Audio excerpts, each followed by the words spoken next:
Fairy tales can come true. It can happen to you if you're young at heart. For it's hard, you will find, to be narrow of mind if you're young at heart. Well, look, both of us in the studio now are doing the sway.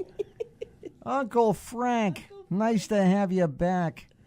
And speaking of nice to have you back, let's say hello once again and happy 2017 to our good friend, Carmela Gear, who's the executive director of Newport's Edward King House Senior Center. Carm. Good morning, Art. Nice to see you again. Happy New Year. Survived the whole holiday thing, did you? Did, absolutely. It was a fantastic holiday. Little bumps in the road here and there, but other than that, we closed out 2016 with a happy goodbye. Now moving into 2017 with the promise of a wonderful new year. And we're going to have you're going to stay over for both segments this weekend. Yes, sir. And we have a guest coming in later. We do. Penny Fitch, our board chair at the Edward King House, will be joining us a little bit later on to talk about our diabetes prevention program, which we are working on in collaboration with the Health Equity Zone with the HES program out of Newport. Now, we're going to get to some calendar items and let you all know what's happening during this first month of the new year. But first of all, Carm is going to give you her very best David Letterman impression. You have a very, just on a more serious note, because this is a serious top 10, obviously. But what do you got? Well, this top 10 list was actually given to me by a member at the Edward King House who had been doing some traveling over the holidays, and she came back with this top 10 list that was really spoke to me, and I thought it was really well worth the share with your listening audience. With regards to the warning signs that loved ones or neighbors might be able to look for to see if their senior or elder neighbors or family members might be struggling and might not be able to completely make it on their own anymore. Now, I need to kind of add a little asterisks to all of this, that if you know that a member of your family or a senior neighbor might be struggling with any one of these 10 items that I'm about to enumerate, that does not necessarily mean that it's a one-way trip out of their home and into someplace different. It's just an opportunity to take a look at some of these warning signs that your neighbor or your relative might need a little bit of help, and that help can come in 1,000,001 different forms. But I did think it was important to share this list. It's a really great, comprehensive 10-point list that one of them by themselves may not mean a whole lot, but if it ends up being 2, 3, 4, or all 10 of them are an issue, you might want to seek some help in supporting that beloved senior in your life. So getting on with the list, one of the first things on the list is poor eating habits, resulting in weight loss, no appetite, or missed meals. Now, by itself, this is not necessarily problematic, but it is very, very common amongst seniors, especially seniors who are living alone. They don't cook like they used to. When they had a whole family to cook for, they'd be cooking for 5, 6, 7 people. It's hard to learn to cook for one or cook for two when you've been accustomed to feeding so many people before, throughout your lifetime. So by itself, not necessarily an issue, but certainly something to keep your eye out on. Nutrition is the key indicator to good health, good nutrition, that is. So missing meals is not a good thing. Lack of appetite can be problematic and may be a sign of other health issues that you need to take a look at. And then certainly weight loss in dramatic form is another one of those indicators of something might be, wrong in the hen house, and we need to take a look at what might be happening. The number 2 on the list of warning signs is neglected hygiene, wearing dirty clothes, body odor, neglected nails and teeth. Especially this generation of seniors, that was something that, whether there was 50 cents in the savings account or $5 million in the savings account, it was always really important to keep clean and keep neat, and especially if it's someone who ordinarily does keep themselves themselves in a good, hygienic state. If suddenly you start to see that that's deteriorating dramatically, that might be a warning sign that you want to take a look at what's happening within their day-to-day routine. Number 3 is a neglected home, that the home is not as clean or as sanitary as you remember it being growing up, whether you're a neighbor or a family member and you've been accustomed to visiting, and the house is just not quite what it used to be, that there's a lot of clutter or overrunning garbage, that sort of thing. Those are things to look out for. Number 4 is inappropriate behavior, and this one's a scary one because you can deem just about anything as inappropriate behavior. But acting loud or too quiet, being paranoid, or making phone calls at all hours of the night, those are some of the things that you should be taking a look at when they are out of the ordinary. So for someone like me, I'm always acting loud. So you would expect that as part of my personality. But if suddenly I exhibited this pattern of being overtly quiet, there might be something going on. Ask the question, is everything okay? What's going on? How come so quiet? Or, wow, I don't remember you ever being that loud. You're screaming, and that shouldn't be happening. Those kinds of things. And I would imagine all of these have kind of indicators that coincide with each of these situations. Absolutely. I mean, one could actually be a physical health issue where there's something going on internally. Right. And obviously with the, forgetting things, and, could be a early sign of dementia or absolutely. Alzheimer's. And it could also just mean that you happen to forget. I'm 52 years old, and do I remember where I put my keys all the time? Never. I never remember where I put my keys. Right. Yeah. Since my driving age, I never remember where I put my keys. But if I always remembered where my keys were, and then began to exhibit a pattern of not being able to find my keys. Exactly. That's the indicator. Yep. One of the other examples, I was talking about this with my family, and one of the other examples that we had talked about, with regards to inappropriate behavior and acting loud. So if the senior in your life has an issue with his or her hearing, and you're sitting in a movie theater, and out loud, the senior in your life says, "What time does this movie end?" That's not necessarily an indicator that the senior is struggling. It's just an indicator that they have hearing loss. And in a theater, what would be a normal sound outside of the theater seems to be really loud because you're in a quiet theater. Sure. So you really have to balance, what is the reality of that moment with what is the reality in general for that person's life. And you kind of know, your gut kind of tells you when something just might not be right. But when it starts to compound itself, and there's more than one of these particular indicators that are beginning to show up, it might be a signal that you want to take a look at the whole picture and see what kind of help you can offer for that senior in your life. And indeed, it might just be someone coming to visit once a week to make sure that certain things are in order. It does not mean pack your bags, we're out of here, Grandma. Doesn't work that way. Right. And it shouldn't work that way. To be honest with you, as we go through the rest of these indicators, it might mean that an overdue visit to the doctor is necessary, that there might be an imbalance in their medications, or they need a medication that they don't have as of yet. So, there's lots of things that you need to really take a look at. And this list is a great set of indicators or a set of warning signs that kind of tell you it's time to pay attention to what might be happening to that special senior in your life. And if any of these indicators become prevalent with someone's loved one out there, the first call should be to their primary care physician? Primary care physician. Yeah. If you don't have one, we're happy to steer you in the right direction of where you can start, looking. And don't go it alone. If you start to see some of these things, share it with family members. And, again, we're not targeting the senior in your life. We just want to make sure that somebody is paying attention. Everybody needs a network. And again, that's where the Edward King House Senior Center and the other senior centers around you're a great clearinghouse of information. Absolutely. I mean, you're not going to have all the answers or maybe any answers, but we're going to steer you in the right direction of where to find those answers. Exactly. Absolutely. Yeah.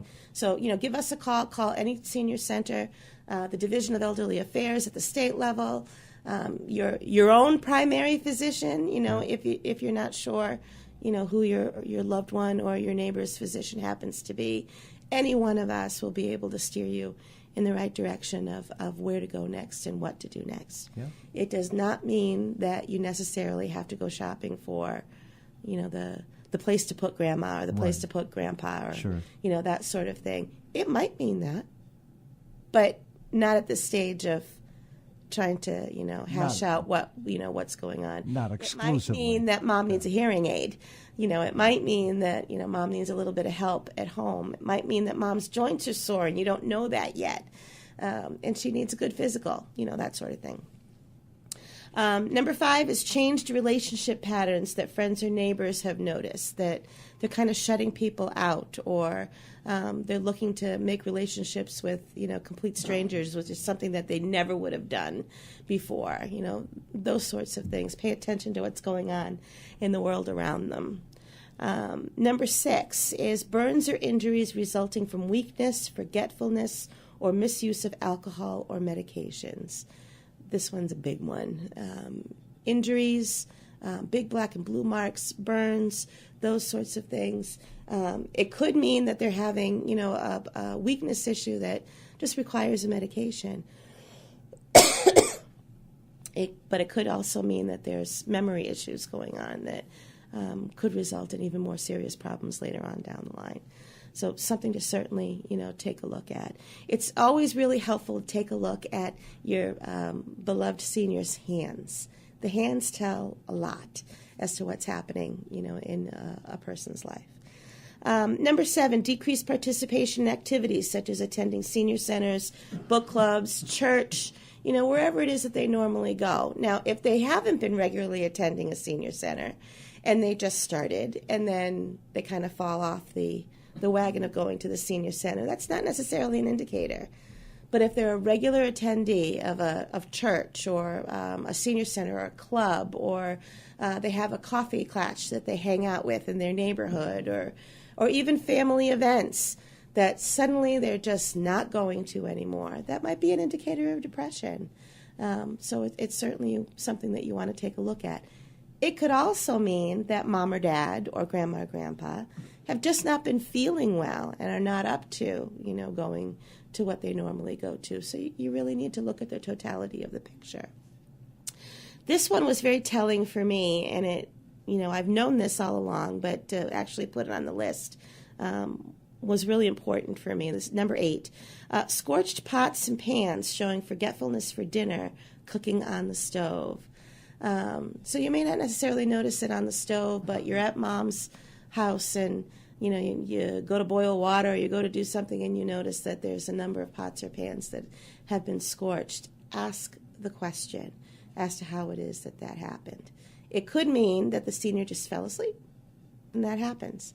But it could also mean that there's a repeated pattern of forgetfulness or, that sort of thing. And when you're dealing with fire, it's one of the biggest safety issues, really, to be concerned with.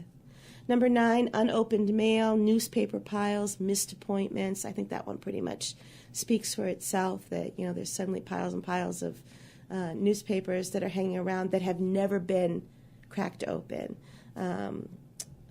Mail that has not been opened. And I have to say, on behalf of not just our senior population, but just about everybody, we all get mail now that we don't really need. There's a ton of junk mail that comes in.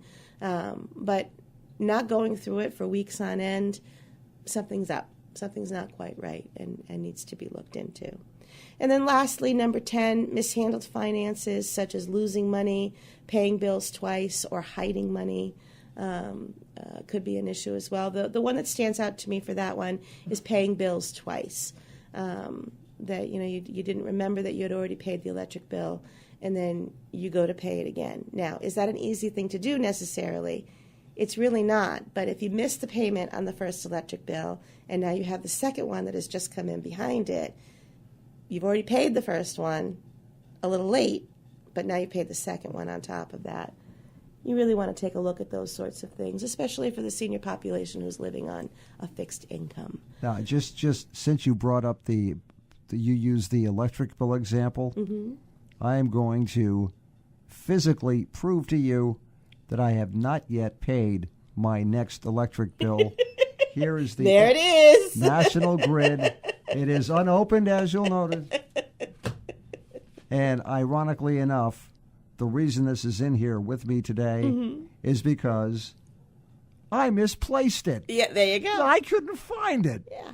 But I found it this morning. Yeah. I said, I remember now. It all comes back to me. And do you see what I mean? That, that's going to happen. Sure. I misplace things all the time, too. And you do it as well. That does not mean that we're necessarily struggling. Well, oh, no. But if there's a pattern of it, then you might want to, have the conversation of, tell me what else is going on, and do you need help with this kind of thing? And sometimes the biggest, easiest solution might be a vertical file that you'd be able to keep with a note on it that says every, 30th of every month, check the file to see, what needs paying and what doesn't need paying. That's an organization thing. Yeah. It's, not necessarily an indicator that the senior in your life is struggling. And especially around holiday time. Oh, absolutely. People are going in 13 different directions simultaneously and at the same time. Yeah. My sunglasses are missing. I bet you that my sunglasses are probably somewhere in the pile of Christmas decorations that we just finished putting away. Sure. Am I going to go through all of those Christmas decorations to find my sunglasses? Nope. They will surprise me next year, I am sure. Yeah. But certainly, when you take a look at this particular list, we're going to post this list on our website at www.edwardkinghouse.org. Again, one of these indicators alone probably doesn't amount to a whole hill of beans, might require a trip to the primary care physician. And if you don't have a primary care physician, you need a primary care physician. I don't care how old you are, you need a primary care physician. And I know that the folks, at the very least at Newport Hospital, will be more than willing to help to ensure that you get the contact that you need for a primary care physician. But when you're looking at, 2, 3, or 4 of these indicators beginning to compound themselves, it might be that mom needs a little help. And figuring out what that help is something we're happy to help you to do. But most families, for the most part, are really good at kind of bringing in the troops and figuring out what it is that mom or dad might need, or both of them might need. I think that's the other thing that I want to cover as well. This particular list is not just for the individual that lives alone. They could be still living with their spouse. They could be living within your own home and your family and still, having issues that might need a little support or a little help. So thank you for letting me share that today. Art, it was really important that I think we start this new year out with some clarity and definition. Now, do we want to get calendar items in before we bring in Penny? Do we have time for a calendar We items sure before do. Penny? Absolutely. Yeah. So we had a lovely break throughout the month of December. We were closed for the last 2 weeks of December, and now that January is here, the catalog for the Newport Circle of Scholars has now been released online, and for our members, it has gone out in the mail, so they'll find it in their mailboxes hopefully by the time this airs. Lots of wonderful offerings for the Circle of Scholars that will be offered from January to June for our winter-spring session. So, take a look. Judge Charles Heffernan will be coming back to do a fantastic program on the Klaus von Bülow case, and they'll be doing a mock trial setup, and I'm really looking forward to that one, as you can tell. But our current international events and review is returning for its 11th season, I believe. Lots of really wonderful offerings. We have an opera offering. Lots of great enrichment offerings for our seniors that are available throughout that catalog. And if you're looking for us online, again, it's www.edwardkinghouse.org, and you'll find the listings for the Newport Circle of Scholars under the NCOS tab. Take a look. Some really great things to look at. And in addition, our Edward King House, our regular enrichment offerings all begin on the 9th of January. So as I'm speaking to you now, we are knee-deep in registration week. We do have a little bit of change in policy regarding those classes. If you did not register during registration week, you will not be able to register the first week of classes. You can catch up on the second week, but it becomes a logistical nightmare trying to get people in and out of their classes, and folks taking classes that they weren't registered for and taking the spaces of folks who did. And so we're trying to clean up the act a little bit with regards to that. So our members are well aware of that. They got that in the mail, but for those in the community as well, those sessions run every 5 to 6 weeks. So indeed, we've got plenty going on. We're instituting a new meetup program by which every month we'll have a different event where seniors and their friends can meet up to enjoy a lunch or a dinner or a show. For the month of January, we're having our Happy New Year party meetup at the new Atlantic Resort in Middletown. We're so excited. On January 25th at noontime, it's a lovely luncheon New Year's Eve party with live music and noisemakers and all kinds of other fun stuff to boot. But we are especially excited to be back in the hands of our friends from the former Atlantic Beach Club and now the Atlantic Resort. So we're excited about that. If you've got any questions about that or want to make a reservation to come join us for that meetup, give us a call at 846-7426. That would be the site of the former Seaview? That's right, the site of the former Seaview Motel. All Absolutely. Right. So really excited about that. And then, of course, all of our regular favorites are all coming back. Our knitting group meets on Mondays, cribbage on Tuesday afternoons, our play reading group on Tuesday nights, our diabetic support group that meets the second Thursday of every month will all be returning for 2017, and they're all raring to go, and we're hoping that the weather will certainly behave itself and keep us from having to cancel anything. But while I'm on that subject, in the event that the center does have to close for weather or any other emergency for that matter, our website is constantly updated. So the website will state if there's an emergency closing. WADK announces it for us. Thank you. And certainly on any of the major TV stations, it will be announced there as well. If you call the center, the phone message that you get when you pick up will tell you if there is an emergency closing. If you hear our regular, "You have reached the Edward King House" response, then the center is open. And while I'm on that subject, we have a new phone system at the Edward King House. So when you do ring the house, you will no longer get a live person when you initially ring. You will get my voice that welcomes you to the Edward King House. And you dial 1 if you want me, you dial 2 if you want the program office, and you dial 3 if you want reception. And then you get your human being to talk to, and specifically the person that you were looking for. So we're really excited about that as well. So you had to fire that volunteer that used to answer the phone, huh? No. All those people are still in their places doing their thing. But the great thing about the new phone system is that you don't hear the phone. The phone rings constantly at the Edward King House. And now instead of all the phones ringing at the same time throughout the day, the individual phones are ringing depending on who it is that you're looking for. So the sound doesn't permeate the entire household. So, and then, of course, our regular programming as well as our yoga and Tai Chi. We have a new program called the Energy Daily Exercise Program with Carmen Smith that begins this session as well.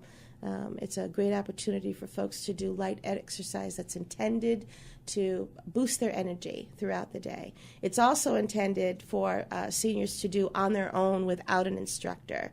So the point of the class is to get you into the routine so that you'll be able to continue to do so while you're at home and not necessarily at the center, especially this time of year when you're not liable to go out as much as you normally would due to the weather.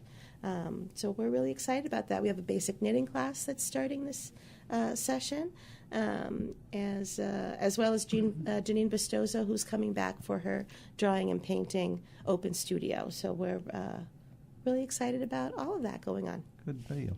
Yeah. All right. With that, we're going to put the brakes on this first segment, but you folks stay right where you are, because Carm and I and Penny Fitch will be here, and we'll talk about the Diabetes Prevention Program. That is coming right up. Stay tuned.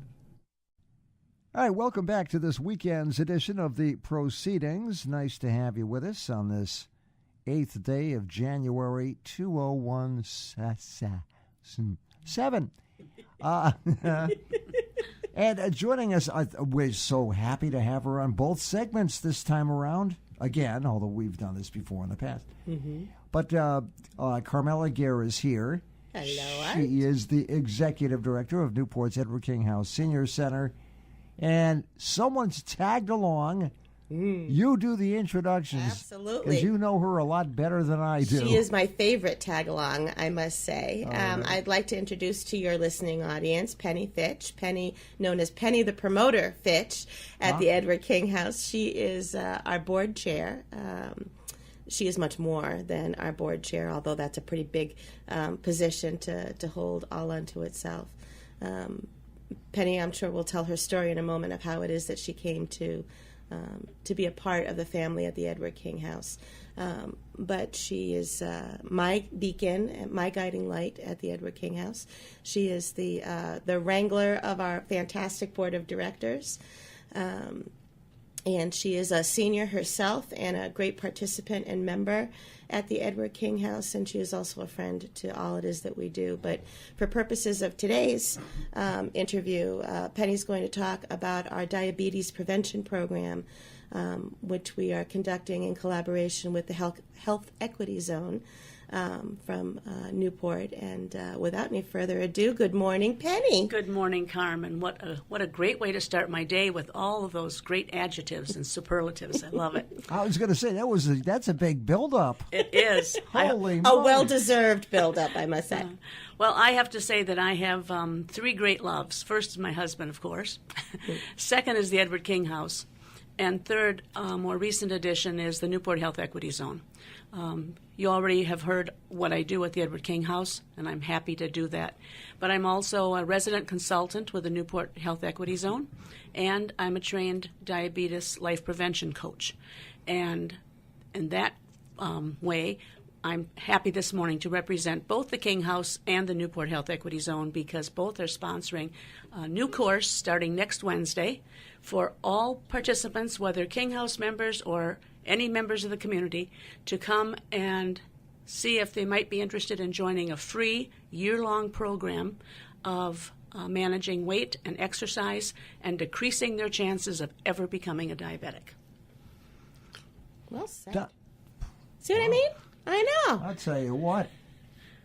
Tell me more. I think Tell we're me going more. to keep her, most certainly. I think actually diabetes is it's rampant in our country, and it's.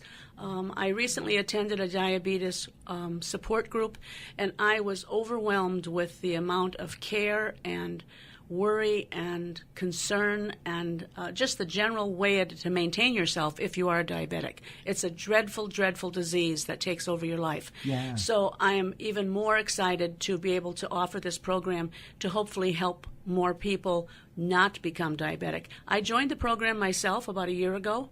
I lost enough weight to get out of the danger zone, become more active, and I really think the program is a great one. I've been on 50 diets in my 72 years, and this is not a diet. It's a way to manage what we eat what you like, manage some exercise, and be healthy.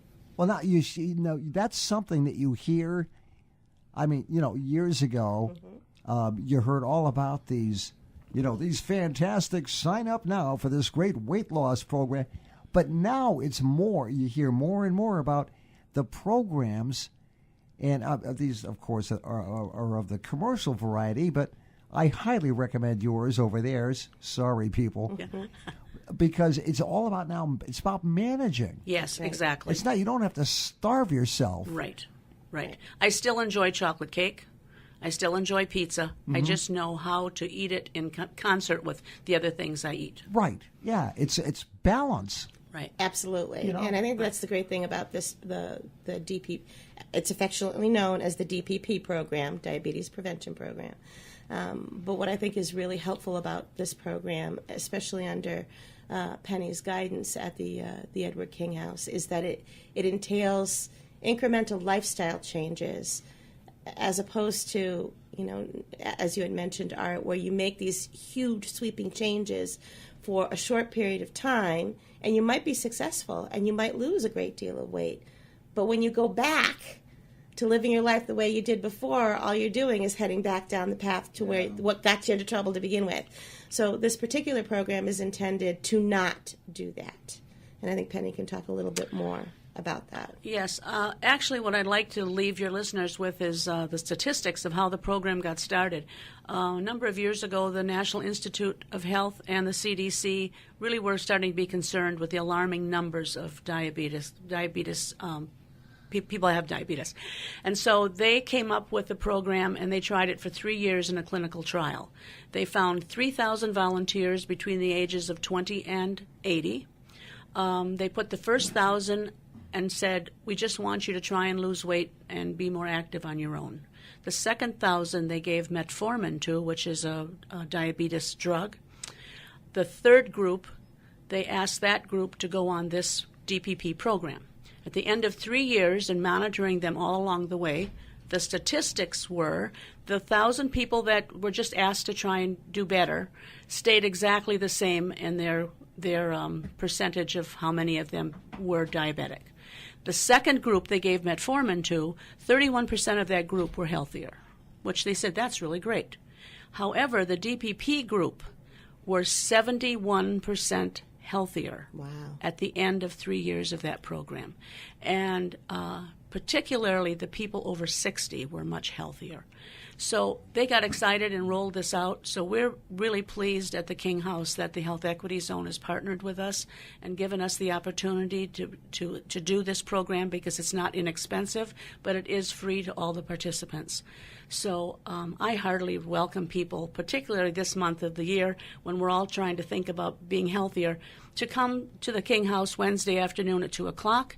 We're having an orientation. You'll learn more about it. You'll be able to ask questions and see if it might be the right program for you. And I'm not doing this trying to use a scare tactic or anything, but diabetes is something you don't want to mess with, because I unfortunately have known two people over the years, one that's lost their eyesight and another that's lost a limb because of letting diabetes get stuff. And this program is intended to keep you out of harm's way. Yeah. So the hope is that folks that participate in the program will do exactly what Penny did. Penny is a living monument to the program itself, and that she was able to turn things around for herself in preventing herself from being in the danger zone. And I think, matching Penny's statistic with the population statistic that we are well aware of in the city of Newport, that in the next coming years, the number of seniors will outnumber the number of children we have living in the city of Newport. The prevalency of diabetes will only continue to go up unless we put these preventative measures into place. And the great thing about this program is that it's not a one-hit wonder. It's a year-long program where you find camaraderie and you find help and you find the folks that you need to help you continue to reach those milestones as you take steps into the world of health. And certainly, last but not least, we have fun. It's not an hour of drudgery when you come. We really everybody dreads stepping on the scale. That's just a fact of life. But we all begin to realize that we're helping one another, and we've begun to form a nice group. And as a life coach, I'm available 24/7. Anybody that needs to call or email and say, I'm having a tough time, we help each other out. But we do have fun when we get together, and that's what makes the program, I think it's the glue that makes the program stick. Yeah. Now, tell us when this program is again. It begins on next Wednesday, January 11th, at 2 o'clock from 2 to 3 every Wednesday afternoon at the King House. There are 16 sessions in the first 6 months of the year and 16 in the second 6 months of the year, which means that you go to class 1 or 2 weeks in a row and you have a week off. You might go 3 weeks in a row and have a week off.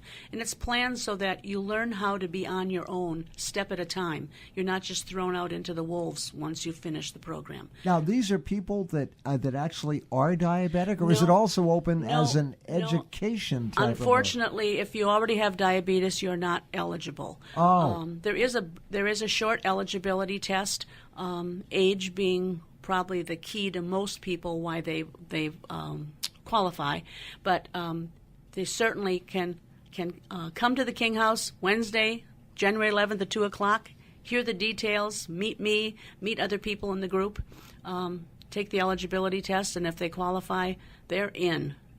And again, before you came on, Penny, Carm and I were talking about how the Edward King House and all the senior centers around are a great clearinghouse of information.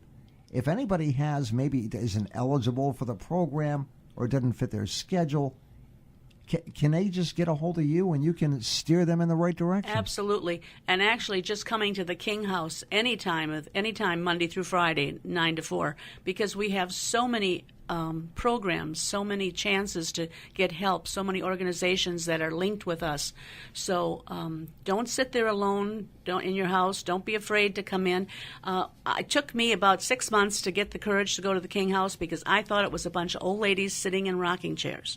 And boy, was I misled. I was there 15 minutes, and I said to myself, what was I thinking? Yeah, they're up there shooting pool. They are. Come on. We have a jukebox with 50s and 60s hits. Now, what can be better than that? Oh, boy. Rock around the clock. See what I mean? Now, correct me, Penny, if I'm wrong, but the diabetes is not age discriminatory, right? No, it's not. In fact, babies have diabetes. No kidding. In fact, the life coach that helped me in the beginning with my own personal goal has 2 children who are now college age. They both had diabetes as infants, and her husband became diabetic when he was in his teens. So it's something that we all think if we eat too many chocolate candy bars, we're going to get diabetes. Well, eating too many chocolate candy bars isn't good for us, but that's not the only way you get diabetes. There are many ways, and some of it is just genetic, and it just happens in your families, and you come to it at a certain age. So it is something that can run in it can be hereditary. Is that the word I'm looking for? Yeah. In fact, our little brief test to see if the little eligibility test has like 5 or 6 questions, and the first one is was your mother diabetic? Is your father diabetic? Are your brothers and sisters diabetic? Because you get points for that. You only need 9 points to qualify. If you're over 65, you get 9 points. So that's an easy qualifier for those of us in the my age range. But again, all are welcome, no matter their age. You don't have to be a member of the Edward King House. You can be a member of the community. You can bring along a neighbor or a family member if you want a little support coming in the first time. We just want to do our part to provide another service for the people of Newport County. What just out of curiosity, what sparked your curiosity and made you get involved with a topic like diabetes? Well, like so many other people, after the first of the year, my resolution was I want to lose some weight, and I tried so many things, and they all worked while I was doing them, but I slipped back. I probably lost my body weight several times in my lifetime, and I heard about the diabetes prevention program, and it began last February at the King House. The Department of Health sponsored that one. It was before HES was involved. The Health Equity Zone was involved in sponsoring them. So I called up. I took the little eligibility test on the phone, found out I was eligible, and went the first time not really knowing what it was all about. But after about 3 weeks, the spark really lit off in my brain, and I realized this was a program that was taking me where I was at the time and working with me in baby steps. I didn't have to all of a sudden go to the grocery store and buy foods that I'd never bought before. I didn't have to make huge lifestyle changes. And at the end of the 6 months, I had not only lost enough weight to keep me out of the danger zone, but I had increased my activity level from about 10 minutes a week to 150 minutes a week. And I have severe arthritis, so I wasn't out there running marathons. But I just learned lots of things through the program and how to be more active just throughout the day. Like this morning, I didn't park right by your back door. I parked a ways away, and I walked here. Just ways to keep me healthier, more active. Well, it's nice to have that kind of a success story and want to step up and share it with everybody. Thank you. It's a pleasure. The Health Equity Zone had a course that started last June. They had a course that started in September. Both are still running and very successful. And this is a Health Equity Zone in the Edward King's House attempt to start number 3. And let's hope that after this one, there are many more down the road, because there are a lot of people out there that can benefit. Now, we talked about, the nutrition aspect of everything and balanced meals and all like that. So here's a natural segue into guess where I'm going with this, Carm. Yeah, I'm looking at lunchtime. Anything about our lunch program you want to talk about there? Yeah.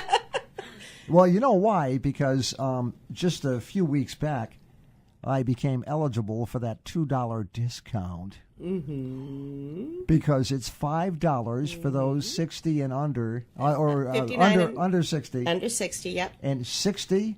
60 and over, it's a suggested donation of $3. Yay!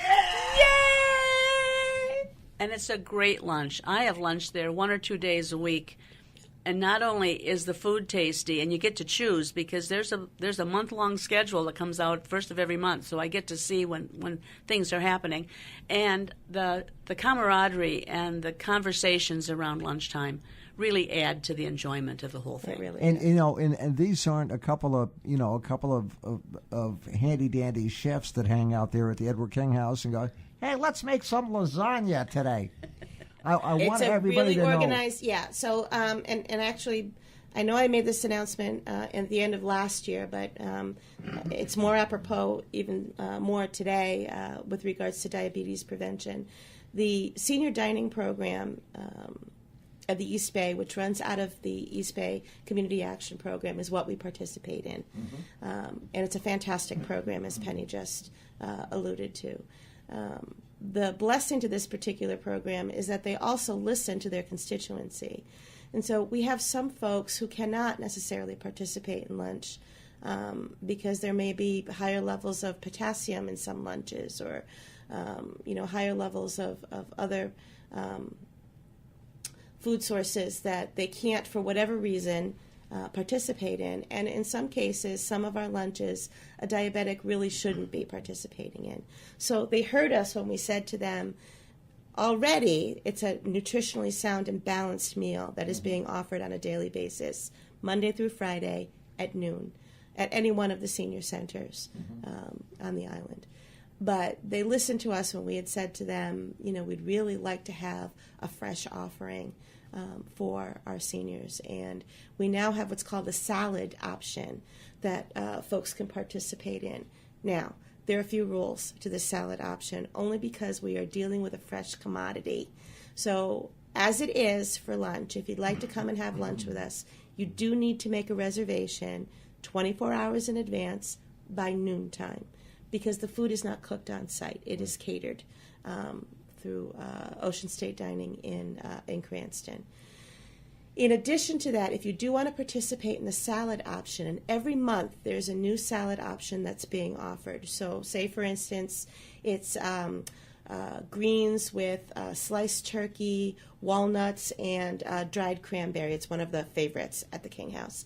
If you want to order that salad, you may do so, but you need to order it 1 week in advance, because you're dealing with a commodity of fresh foods that will otherwise spoil. So they need to know ahead of time that they need to prepare those salads. And the salads come, prepared in a single lunchtime serving. They are delicious, and they help to fill that niche that we were missing. So there is a hot or a main entree that is offered, and that's the calendar that Penny had spoken about. Yeah. It's in our newsletter, it's on our website.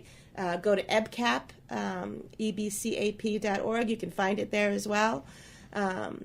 There's also what's called a pub offering, and that's usually a sandwich that you can order as well, to reserve as well, or the salad option. So there's no reason to not join us for lunch at the Edward King House at any given day.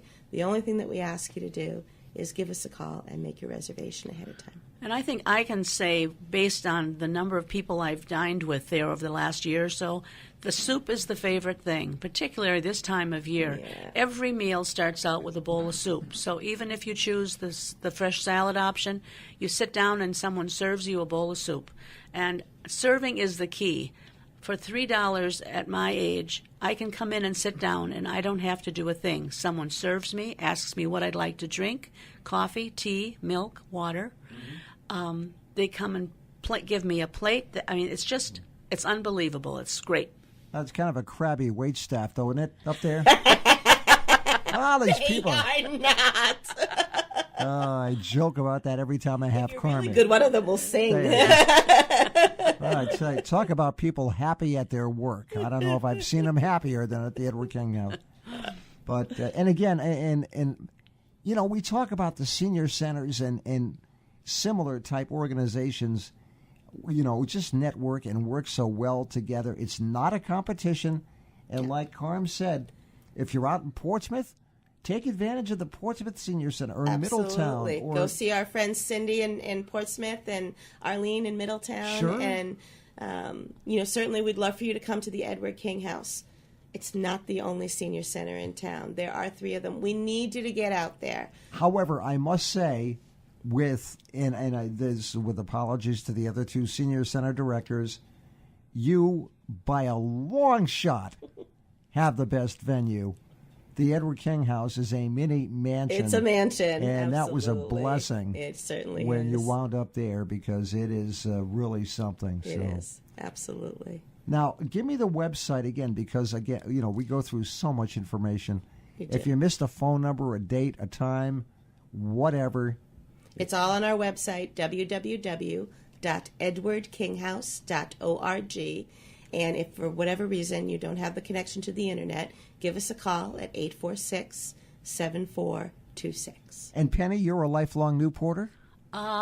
Well, I'd like to think so, but by Newport standards, I've only lived here about 54 years, so I'm not sure what that means. Carpetbagger. My husband came here as an enlisted sailor back in the 60s. I joined him and just fell in love with the city. We've moved away twice, and both times we've come back after a brief time. And this last time when we came back, I told my husband, who's a carpenter, if I ever ask you to leave Newport again, please hit me with a big board. Right upside the head. There you go. It's a wonderful place. Newport does have its share of warts, like all cities have. But when we add up all of the pluses to this community, I can't imagine living anyplace else. Amen to that. And how many, I'm sure you've heard this story 1,000 times, because of the Navy presence still, but more so back in the day, you hear that about, we were stationed in Newport, and then we went up here, then we went up there, and when my Navy days were done, we were back in Newport, or Newport. And I'll tell you, if you take a look at the population of folks who attend at the Edward King House, more often than not, that's the story we hear. Or Newport County. I don't want to Newport County, absolutely. Neglect Middletown. They always tend to come home, even though home is not necessarily where they started. And I'm one of them. I'm celebrating my 35th year as a resident of Newport County this year. So indeed, it's an exciting place to live, and it's a place you call home. Sure is. All right, listen, we're running over time here, so we got to wrap this up. But Carm, it's great to see you again and have you back on the program. Thanks for filling 2 terrific segments. It's our pleasure. We'll do it again next month. You got it. Penny, Absolutely. nice to see you again. Thank you, Art. And I look forward to many of your listeners next Wednesday at 2 o'clock at the Edward King House. That would be the 11th of January. Correct. Okay. But nice job, Penny, and keep up the good work. Thank you. All right. We're out.